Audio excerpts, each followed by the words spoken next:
to become what many people are calling the unity uprising in Palestine. And so I think there are ways that technology is being used in a similar way, I think, across the world, but also I think these risks when it comes to visibility, risks that are higher or lower for certain segments of society, these are also things that I think we have in common across the board. Yeah. Okay. And on that note of kind of thinking about the global connections, while we're talking about these things, I can't help but think also about the U.S. context. So I wanted to ask you, to what extent is there a similarity between the her term, and she compares that kind of to racism. And I would say, so the big thing about caste, is that it's a system of graded hierarchy. So everyone below whoever's at top is still above the person that they're above. So you might think about it as like priests at the top, but underneath them the warrior caste.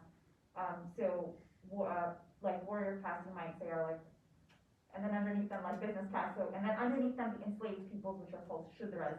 So if you think about that kind of being like a pyramid, shudras, for example, are oppressed by all three of the above castes.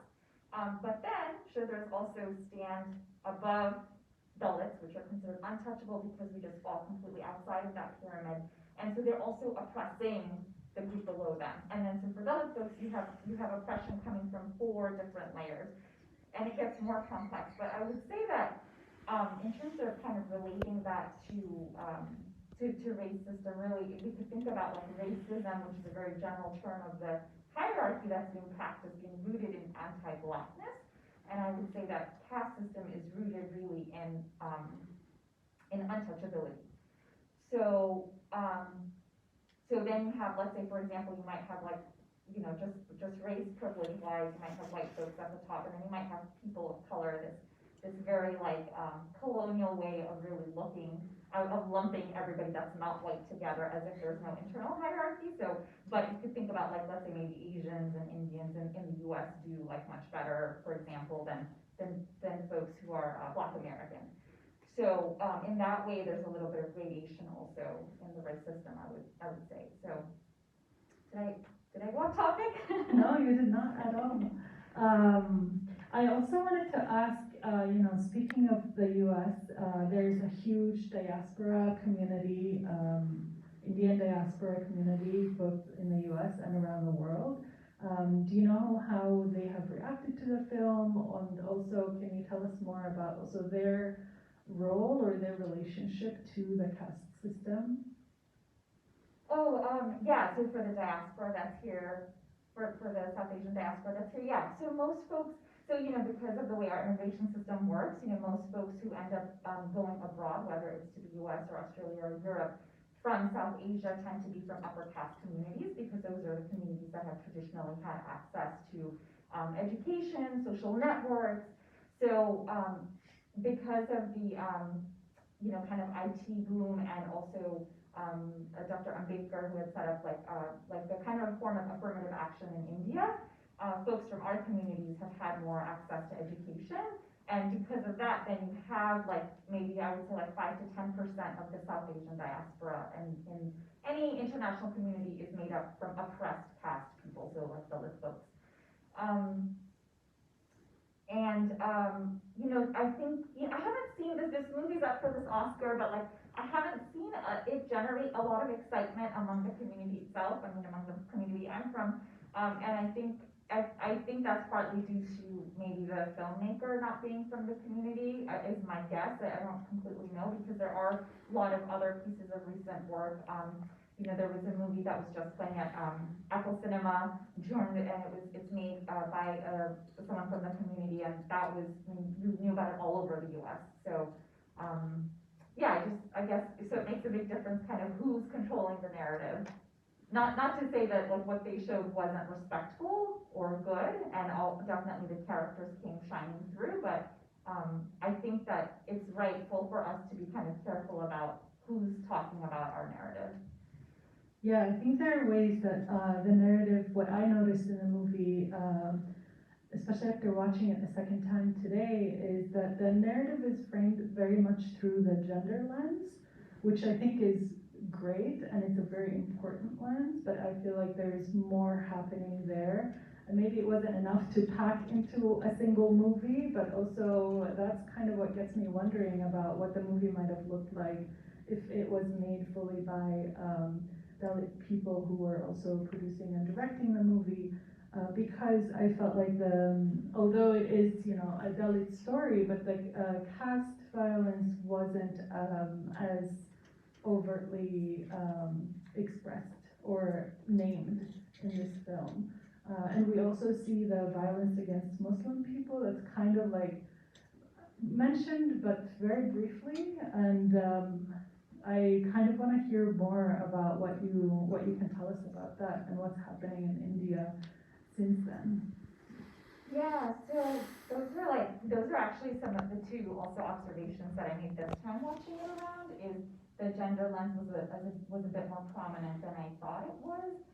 And there's I would say that Dalit women have been talking about this there's this like triple oppression term that's used about being oppressed both by oppressor caste men, oppressor caste women, and then Dalit men. So dealing with like two types of patriarchy potentially, and also from oppressor caste women. So I would say kind of similar to the narrative of like intersectionality here, right? Like Black women are not just dealing with like racism, but they're also dealing with white women feminists who are also being racist.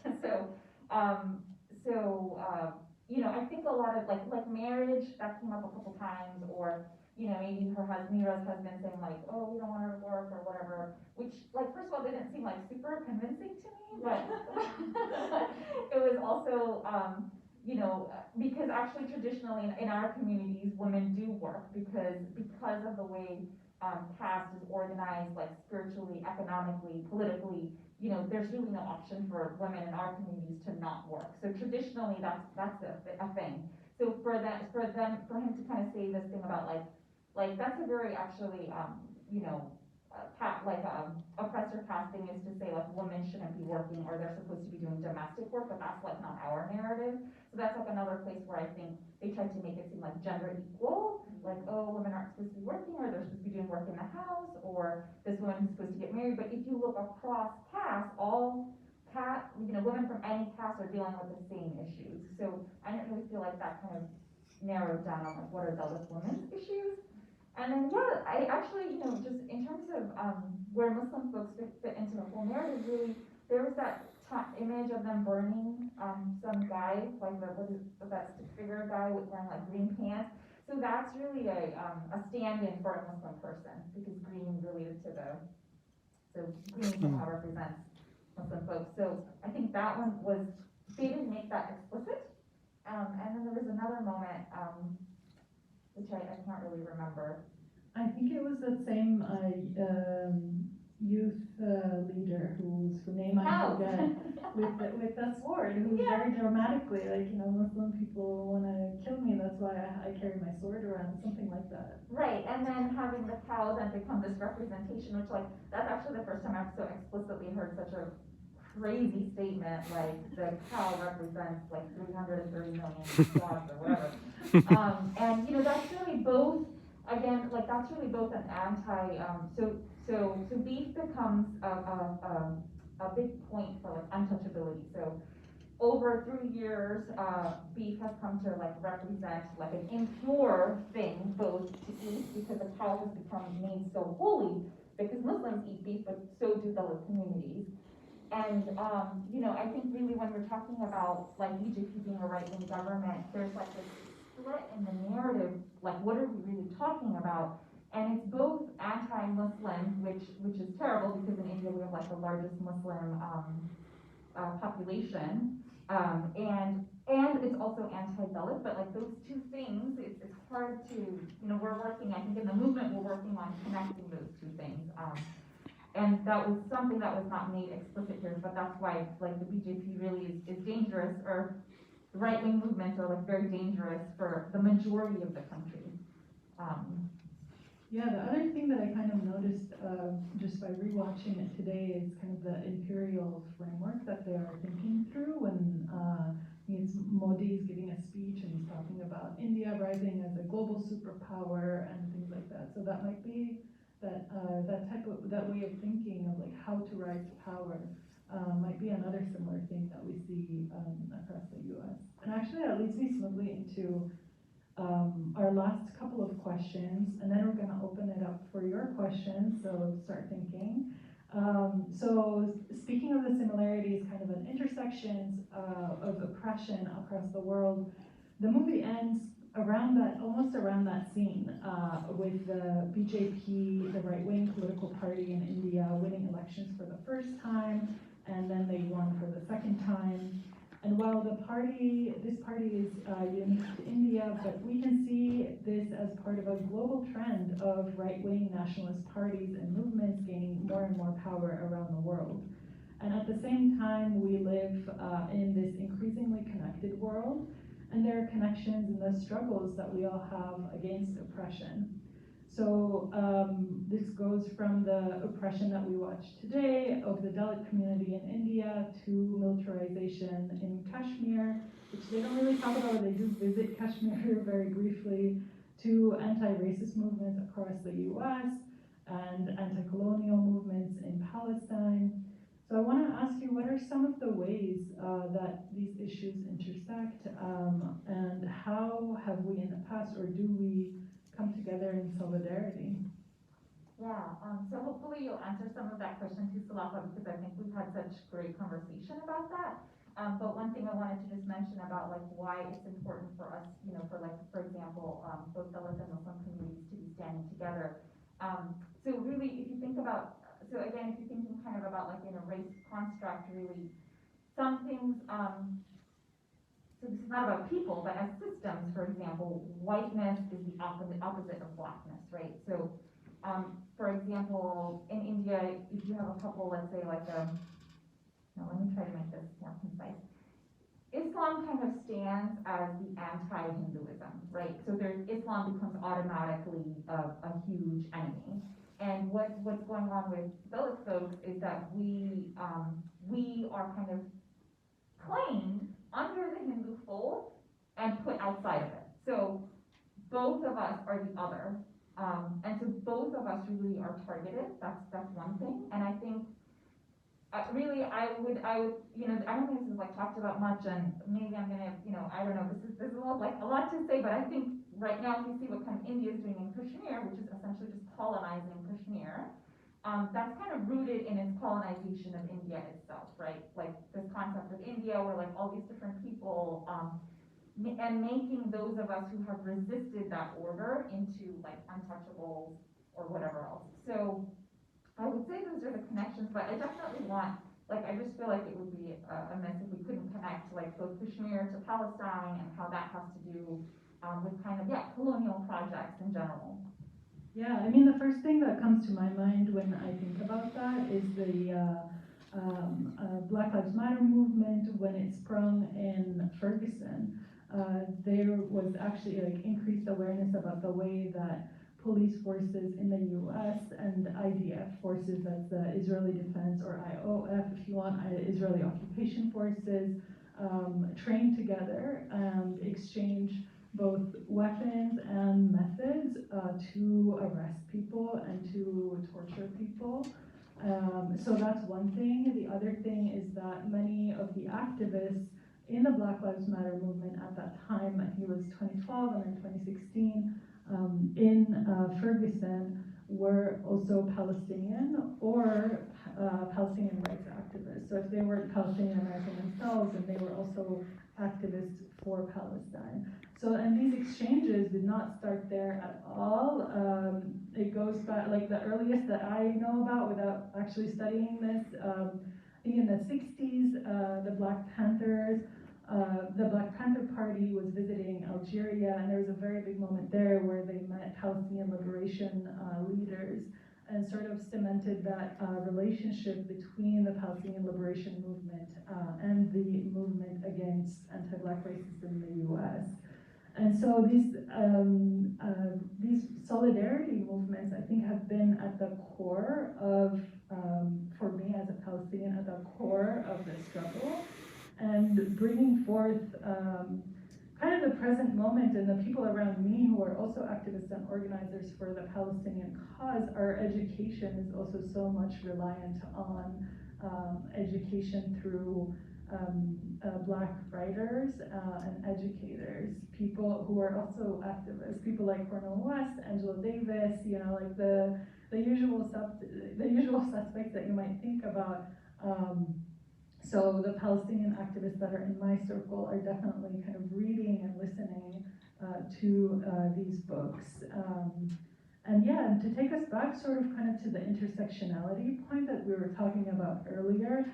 So the ways that our struggle might be similar, either as women or as, I don't know if you identify this way, but as brown women or as people of color, across different lines of differences. These are the ways that I think we can come together and sort of collaborate wherever we are against these systems of oppression. And sort of like an honest breaking the fourth wall moment to kind of just say why I wanted us to kind of use this question as one of our last questions is also kind of as an invitation to everybody else in the room to think about the ways that we can practice this solidarity. Like right now, I think tomorrow is March 16th is the 1-year anniversary of the Atlanta area shootings, and since then our attention may have turned somewhere else, but violence against Asian people, especially elderly Asian women in the US, is still happening. And so there are many ways I think that we need to all kind of think about the intersections of the issues that affect us and the issues that we care about as ways to move forward. Yeah, I don't know if you have thoughts to add. If not, I have one more question for you before we open it. I would want to add one more thing, because I think that it's important to have allyship, right? So I think, for example, it's not that necessarily these filmmakers made this film, or there's a role for all of us, but it's if we could like root ourselves in our history. So if we're coming from like oppressor communities, whatever kind of privileged background that might be, then it's like our job to know about like where have our ancestors, like where do we root from, and then say, okay, well this is how I can provide allyship in this role because I can correct this historical wrong. So I think that there is certainly room for everyone to be participatory in this, but it has to come from a place of rootedness in your own history, whatever kind of history that might be. Yeah. Thank you. I have one more question for you, and you kind of began alluding to it earlier, but just to kind of end on that note, to let folks know, is there other art or film about the Dalit community, or maybe art by Dalit artists in person in the Boston area or online that you would recommend that we pay attention to? Yeah, thanks so much for that leading question. So a couple of groups, you could probably look up Boston Study Group is in the area. They have a website. I'm sure you could just Google that. But also we have an art show coming up led by Dalit Bahujan women, and it's coming up April 30th. It's going to be in Somerville. There's actually posters in the back, and there's some I think I put there that you can like hang up if you have a community space, and then other ones like little cutouts that you can just take. So would love for like all of y'all to join if that's something that interests you. Let's keep this party going. Yeah. All right, with that, we are going to open it up to any questions or thoughts that you all want